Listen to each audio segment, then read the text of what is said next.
Bendiciones, bendiciones. Por aquí seguimos con la parte 2 del video de la Honda CR-V, la cual tiene el Misfire, el cilindro número 3, el cual la guagua llegó el día de ayer, fallando mucho. Aquí lo tenemos, el Misfire prácticamente.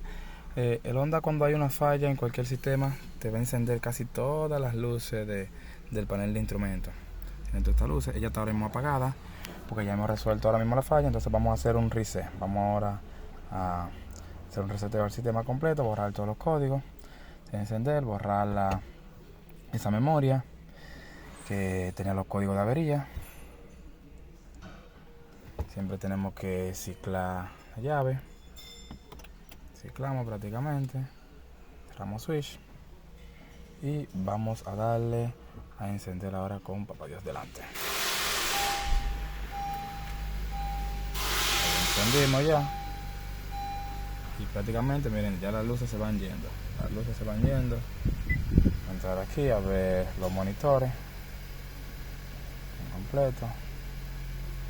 Y así vamos con el proceso de reparación de esta Honda CR-V.